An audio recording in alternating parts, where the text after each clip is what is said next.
ગરમ પાણીના કુંડ આવેલા છે. તમે જોઈ શકો છો કે પાણીમાંથી જે રીતે ધુવાણા નીકળે છે. ચા બનાવતા હતા ઉપર, અને ચા બનાવવામાં ભાઈએ દૂધની અંદર ડાયરેક્ટ ચોખા નાખી દીધા.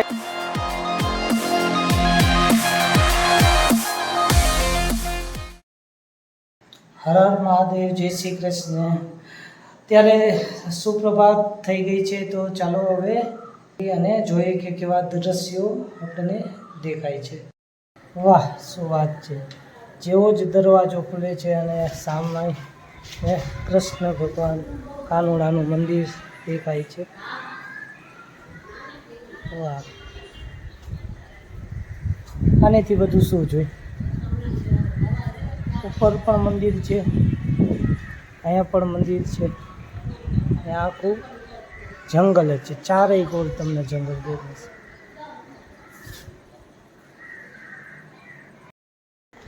તો હવે અત્યારે દર્શન કરવા જશું.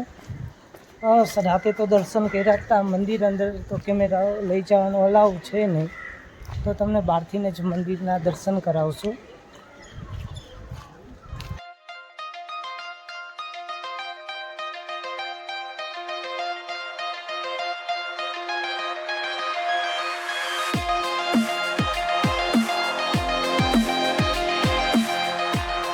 ચાલો, મંદિર આવી ગયું છે. મંદિરમાં દર્શન કરશું આગળ જઈ, અને શ્રીમતીજી દર્શન કરાવશે.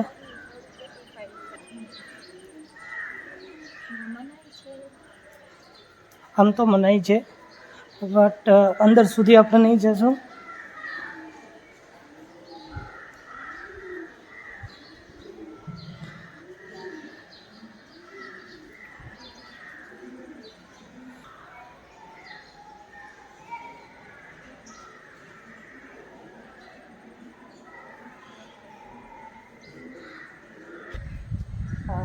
આખું મંદિર છે.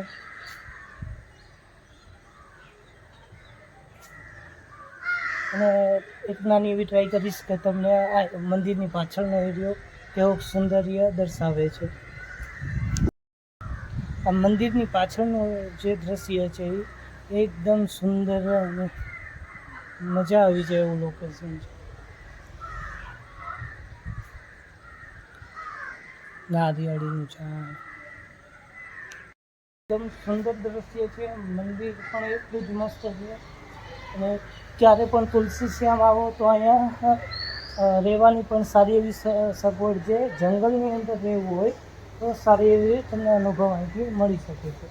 આમ તો ઘણા ખરા અહીંયા રિસોર્ટ છે, હોટલો છે, પણ મંદિર અંદર રહેવા માટે અને જંગલની અંદર, આટલું ગાઢ જંગલની અંદર તમારે રહેવું તો એના માટે આ બેસ્ટ છે. તારે પણ મહાદેવનું મંદિર છે. અને ઉપર ટોપ પણ હું તમને દેખાડવાની ટ્રાય કરીશ કે રૂક્ષ્મણીજીનું મંદિર છે, જે રિસાઈને વયા ગયા છે.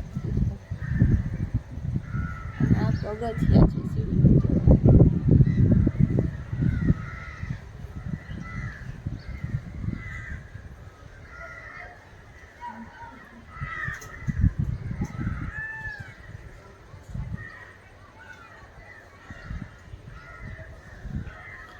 જે સીડી તમને દેખાય છે એ સીડી ચડી અને ઉપર આપણે દર્શન કરવા માટે જવાનું છે. તો જોશું કે અત્યારે કઈ રીતે પોસિબિલિટી થાય છે, કેમ કે પગથિયા ચડીને ઉપર ચડવું એટલે એ મને થોડુંક ગમતું નથી. પણ છતાં જોશું કે માતાજીના દર્શન તો કરવા જ છે, તો ઉપર જવાનું માટે.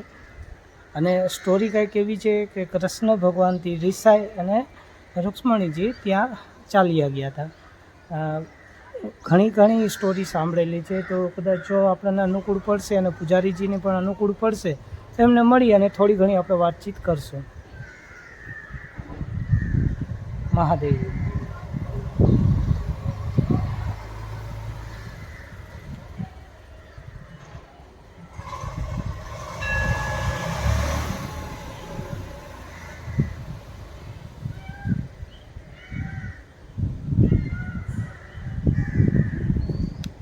મંદિરના દર્શન થઈ ગયા છે અને હવે બજારમાં થોડોક એક આંટો મારી લઈ. ચાલો.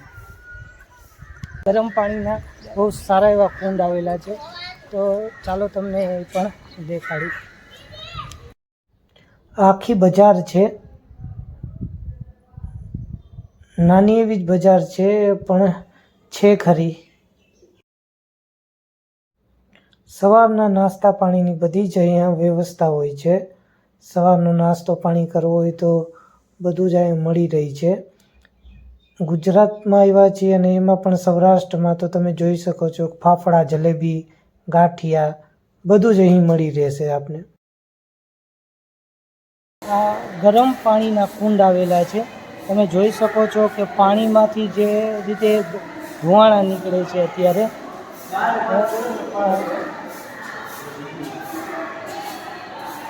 હું બને એટલી અંદર જઈને તમને ટ્રાય કરું છું.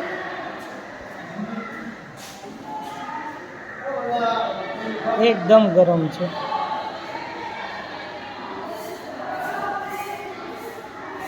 ને જ્યાં અત્યારે હું ઊભો છું પગથિયા ઉપર, તો એ પગથિયા પણ એટલા ગરમ લાગે છે, તો પાણી અંદરનું કેટલું ગરમ હશે. મિત્રો અત્યારે દાદા પાણીને અડીને આવ્યા છે. તો દાદા પાણી કેવું હતું એ કયો ખાલી. ગરમ છે. હાથ નથી નખાતા. પાછળના ભાઈ છે એ ભાઈ તો પૂરા પગ નાખીને આવ્યા. દાદા અડીને આવતા રહ્યા. પાણી અડાતું નથી, એટલું ગરમ પાણી છે. અને જે રીતે ધુવાણા નીકળે છે એ રીતે તો આપણને ખબર પડી જ જાય કે અટતા પહેલા વિચાર કરાય. ધુમાડો તો જો ને એટલે ગરમ તો બહુ છે. હાથે નથી નખાતો અંદર. મિત્રો એક વખત ટ્રાય કરી છે કેવું ગરમ પાણી છે, શું છે એ દાદાને લઈને જોયા તો આપણને બીક લાગે છે, પણ છતાં એકવાર ટ્રાય કરી છે.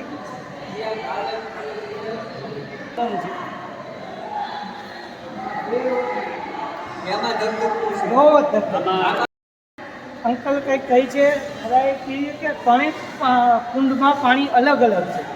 આ કુંડ છે તો એકદમ ગરમ છે, ફૂલ ગરમ છે, મીડિયમ છે. બીજો જે કુંડ છે તો એમાં થોડુંક ઓછું ગરમ છે, અને પછીમાં સાવ મીડિયમ છે. ત્રણેય અનુભવ કર્યો અંકલ.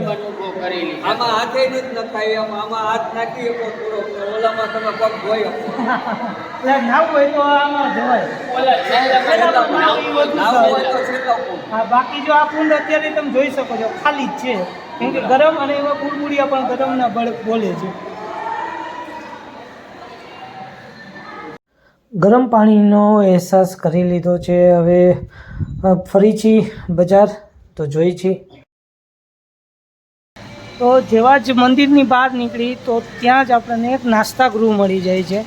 તો અમે ટ્રાય કરશું કે ભાઈ અહીંયા કઈ રીતે આપણે નાસ્તો, ફાફડા છે, વણેલા છે, ભજીયા છે, બધું નાસ્તો અહીંયા મળી જાય છે. તો ચાલો આપણે ટ્રાય કરી કે કેવું છે. અને તમે જોઈ શકો છો કોઈ એવો નથી વસ્તુ કે ભાઈ એમાં ખરાબ તપેલું હોય કે કાંઈ પણ હોય. એકદમ મસ્ત છે. ફાફડા, મરચાં ભરચા. કેમ કે એમને જે ખાતા હોય ને તો એનો સૂટ ઉતારીને મૂકો એને ના મજા આવે. જોઈ લો ગાંઠિયા લઈ લીધા. બાકી શું એમને ગાંઠિયા ભાવતા નથી, પણ ટેસ્ટ કરશે.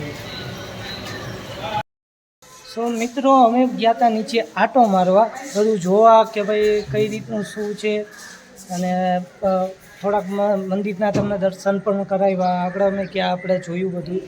એટલી વારમાં અહીંયા અમે રૂમ રાખ્યો હતો, ત્યાં અમારા સંજયભાઈ એક કાંડ કરી નાખ્યો. હા, અને સંજયભાઈ અત્યારે પછી એ કામ કરવા વયા ગયા. સંજયભાઈ એને તમે જોઈ શકો એ કામ કરવા વયા ગયા. અહીંયા કરી નાખ્યો કાંડ. કાંડમાં શું કર્યું તો કંઈ ચા બનાવતા હતા ઉપર, અને ચા બનાવવામાં ભાઈએ દૂધની અંદર ડાયરેક્ટ ચોખા નાખી દીધા. એમને ખબર જ નહોતી કે આ ખાંડ નથી, ચોખા છે. અને મસ્ત વસ્તુ બનાવી નાખી. બનાવતા હતા ચા, અને સવારમાં હવે કહે છે ખીર બનાવી નાખશો. તમે જોવો ખાલી એમના પરાક્રમ જો. ક્યાં છે ચા? ક્યાં ગઈ આપણી? ક્યાં? હવે તમે જો આ તો આમાં ભરી લીધા ચોખા. બાકી આ તપેલીમાં ભાઈએ અમારા લાડકા ભાઈ આ બેનના કાનાજી એમને ના કરવાનું કરી નાખ્યું હતું. હવે રિયલ વ્યક્તિ આવી ગયા, એમને ખબર પડી ગઈ કે ના આપણું કામ નથી. હવે બંને ભેગા થઈને ચા બનાવશે. હવે એવું નથી, એનું જ કામ છે આ બધું. મારું કામ જરાય નથી. કે હા તમે ટીચર છો ને, તમે નોકરી કરો. ના ના, કરી તો બધું આવીએ, પણ એને એનો રસ છે, એનો વિષયનો રસ હોય. જયભાઈ આવી ગયા છે, જેને આ કાંડ કર્યો છે. કેવી ચા કેમ બનાવી તો કયો? ચાની ખીર બની કેમ ગઈ? હે અને સવારમાં તમે કામ કેમ ન બતાવ્યું? ઈ ગયો પેલા ઈ ગયો કામ બતાવવા મને યાર શું થયું તો કઈ જ ખબર નથી. તો મિત્રો હવે ચા બનવાનું તૈયાર થઈ રહ્યું છે. ઓકે, બધાય બ્લુ કપડા હો કેવો. અને આજે જે એક કોમ્બિનેશન થયું છે, આજે બ્લુ ડે થઈ ગયો છે. ઓકે, બ્લુ બ્લુ બ્લુ, અને મારા તમે કપડા જોઈ જ લીધા, બ્લુ બ્લુ બ્લુ. અને અહીંયા ચા બનવાનું તૈયાર થઈ ગયું છે, જેમાં અત્યારે હવે રાઈટ લાગે છે, હવે ચોખા નથી. ગામડામાંથી પ્યોર દૂધ લેતા આવ્યા છે. તમે દૂધની ક્વોલિટી જો, મતલબ એકદમ, અને દૂધનો ભાવ 80 રૂપિયા. તમે વિચારો કે આ આખી બોટલ છે 80 રૂપિયાની આવી ગઈ. હવે મારા ખ્યાલથી 1 લીટર દૂધની સાથે 1 લીટર પાણી ઉમેરવાનું. હા, અને ત્યારે તમે તમારી વસ્તુ બનાવી શકો. હા, અને એ ભાઈએ કીધું કે ભાઈ આ દૂધ કાચું નહીં ખાતા, તમે પાણી નાખજો, કેમ કે આપણને સચશે નહીં, કેમ કે આપણે સિટીમાં રહેવા વાળા ને. અને પાણીવાળું પીએ. હા, આપણે શું સાચું દૂધ તો પીતા નથી. અને બાકી ચા અત્યારે આ અમારી અત્યારે ચા બની ગઈ છે. ઓલું લઈને તમે ઓકે, અને આ દીકુને બેસાડે છે. તો ભાઈ દીકુ તમે બેસી જાઓ. હવે ચા બની ગઈ છે, અહીંયા બધું ફ્રી થઈ ગયું છે. તો સંજયભાઈના પરાક્રમ, પહેલા આવી કેટલા વાગે આવી હતી તો ખબર? હું આમાં સંજયભાઈના પરાક્રમ કહેતા થાકું. હજી સંજયભાઈ બીજું શું ભૂલ કરી? એ દીકુ હજી ભૂલ શું કરી? એક વેલણ નો લીધું. એક વેલણ ના લીધું. હવે એક તો ચામાં ચોખા નાખીને કરી નાખ્યું, અને વેલું નથી તો મારશે કોણ? મારવાનું નું આવે. હજી બીજું શું ભૂલ્યા છો? એકવાર કહી દો. ના, હજી એક નથી. કિલ્લોર જલસા એ હજી નથી. એ હવે હા, અને પાટલું અને વેનલું ભૂલી ગયા, એટલે હવે શું કરશું? આટલું તો છે, ખાલી વેલણ જ નથી. વેલણ ભૂલ્યા તો હવે શું કરશું? એ દૂધ પીધું. મેં જ કીધું, મસાલો બધું છે. તો હવે કરશું નાસ્તો અને પછી મળી. ચાલો.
મિત્રો હવે અહીંથી તુલસી ત્યાં શ્યામથી વિદાય લઈ છીએ, આગળ વધી છીએ. અમારા ગાઈડ કયો તો સંજયભાઈ છે. સંજયભાઈ આગળ જે રીતે જે જગ્યાએ લઈ જાય એ જગ્યાએ આપણે ફરશું અને શું કરશું? જલસો અને કિલ્લો કરશું. તો ચાલો બધા જલસો કરો અને મળીએ આગળ. ચાલો. સો આની સાથે જ આ વ્લોગને કરી છે એન્ડ, અને મળી છે નેક્સ્ટ લોકેશન સાથે નવા